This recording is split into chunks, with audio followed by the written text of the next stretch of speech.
अगर दुनिया के सबसे तेज आदमी की बात की जाए या फिर बात की जाए मार्शल आर्ट की, तो आज भी एकमात्र शख्स का चेहरा हमारे दिमाग में आता है। वो है ब्रूस ली, जो अपने बिजली जैसे फुर्ती और खतरनाक तेज किक से सेकेंडों में किसी को भी धूल चटा सकते थे।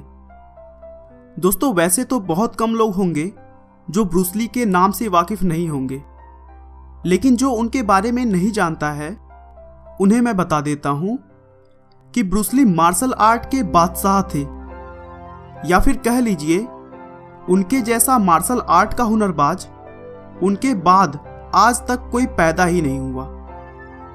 मार्शल आर्ट के बादशाह होने के साथ ही साथ वह हॉलीवुड फिल्मों के बहुत बड़े स्टार थे।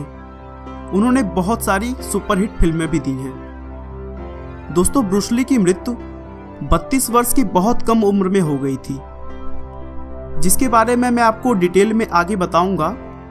लेकिन उन्होंने इस छोटे से उम्र में जितना कुछ कर दिखाया था ना, वो हर किसी के बस की बात नहीं है। ब्रूस ली के जीवन के बारे में बताने से पहले मैं आपसे उनके कुछ अद्भुत बातों को शेयर करना चाहता हूं, जिससे आपके अंदर उनके जीवन को जानने का इंटरेस्ट और भी बढ़ जाएगा। दोस्तों, कहा जाता है कि ब्रूस ली के किक की स्पीड इतनी तेज होती थी कि फिल्म की शूटिंग के बाद उनके फाइटिंग सीन को स्लो करना पड़ता था, ताकि स्क्रीन पर यह ना लगे कि ब्रूस ली नकली एक्टिंग कर रहे हैं। दोस्तों, किसी भी आम इंसान का इतने स्पीड से हाथ पैर चलना पॉसिबल ही नहीं था। ब्रूस ली किसी को भी 3 फीट दूर खड़े होने के बावजूद 0.05 सेकेंड में पंच मारकर गिरा सकते थे, जो कि अपने आप में एक अद्भुत टैलेंट था। ली भारत के गामा पहलवान के बहुत बड़े प्रशंसक थे। गामा पहलवान दुनिया के इकलौते पहलवान थे जिन्हें पूरी जिंदगी कोई भी मात नहीं दे पाया था।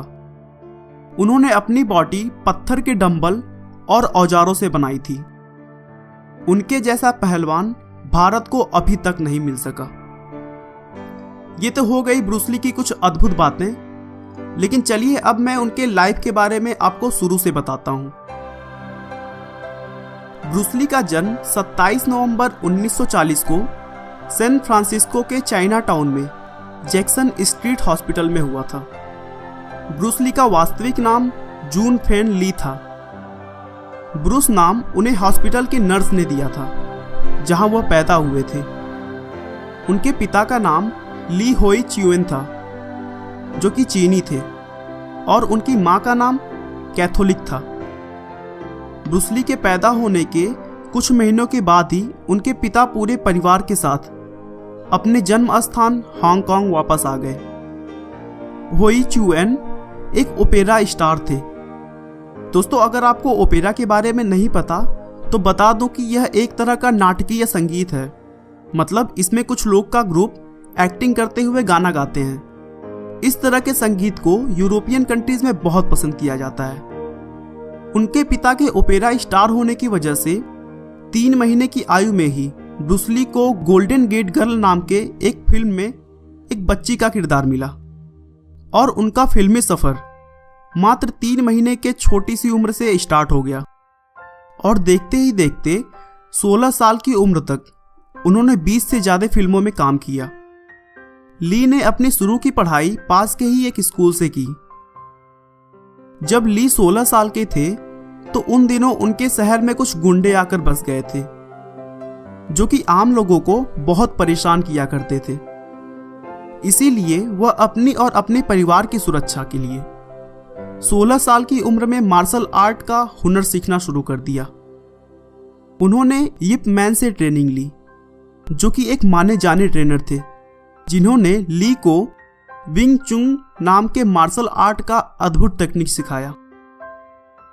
मार्शल आर्ट के नॉलेज होने के बाद ली को गुंडों से लड़ने का शौक सा हो गया था, जिसकी वजह से उनके पिता बहुत परेशान रहते थे, और ना चाहते हुए भी उन्होंने ब्रूस ली को अमेरिका भेज दिया। वहां जाकर अपने खर्चों के लिए ब्रूस ली ने लोगों को गार्डन में मार्शल आर्ट सिखाना शुरू किया, और 20 साल की उम्र में कुछ पैसे जुटाकर यूनिवर्सिटी ऑफ वाशिंगटन में एडमिशन ले लिया और वहां भी उन्होंने स्टूडेंट्स को मार्शल आर्ट की ट्रेनिंग देनी शुरू कर दी। इसी बीच उनकी मुलाकात लिंडा एमरी से हुई और उन्होंने लिंडा को अपना दिल दे बैठा और अगस्त 1964 में शादी कर ली। ब्रूस ली और लिंडा के 2 बच्चे हुए, ब्रैंडन ली और शैनन ली। बड़े होकर ब्रैंडन, जो कि अपने पिता की तरह एक एक्टर बने, लेकिन 1993 में द क्रो मूवी के शूटिंग के समय गलती से उन्हें बंदूक की गोली लग गई, जिससे उनकी मृत्यु हो गई। शैनन ली भी एक अभिनेत्री बनी और 1990 के समय तक उन्होंने कुछ फिल्मों में काम किया, लेकिन उसके बाद से उन्होंने एक्टिंग छोड़ दी। ब्रूस ली शादी के बाद मूवी के कुछ सीन्स के लिए मार्शल आर्ट सिखाने लगे थे।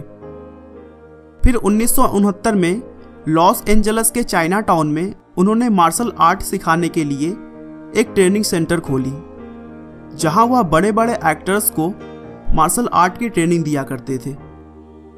उसी साल उन्होंने मार्लो नाम की फिल्म में हेल्पिंग एक्टर के तौर पर काम किया था।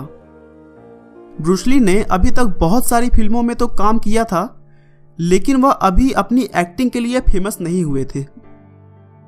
उनकी पहली बड़ी मूवी 1971 में आई, जिसका नाम द बिग बॉस था, जो कि एक चाइनीज मूवी थी जिसमें उन्होंने लीड रोल दिया था। इस फिल्म की वजह से ब्रूस ली पूरी दुनिया में प्रसिद्ध हो गए। उसके बाद देखते ही देखते एक्टिंग की दुनिया में उन्होंने बड़ी सफलता हासिल कर ली और Fist of Fury, Way of Dragon जैसी सुपरहिट फिल्में दी। ब्रूस ली एक अच्छे आर्टिस्ट और पोएट भी थे। उन्हें किताब पढ़ने का बहुत शौक था। इतनी सफलता के बाद किसी इंसान की जिंदगी में अफवाहें ना आए, ऐसा तो पॉसिबल ही नहीं है। लोग कहते हैं कि बुलंदी पर पहुंचने के बाद उन्हें नशीली दवाओं के सेवन का शौक पैदा हो गया था। वह अपने आप को मार्शल आर्ट का संपूर्ण गुरु बनाने की सनक में जरूरत से ज्यादा अभ्यास करना शुरू कर दिया, जिससे उनकी दिमाग की नसें कमजोर पड़ गई थीं। 20 जुलाई 1973 की शाम ब्रूस ली के सिर में हल्का सा दर्द हुआ। उन्होंने दर्द की दवा ली और थोड़े ही देर में वह बेहोश हो गए।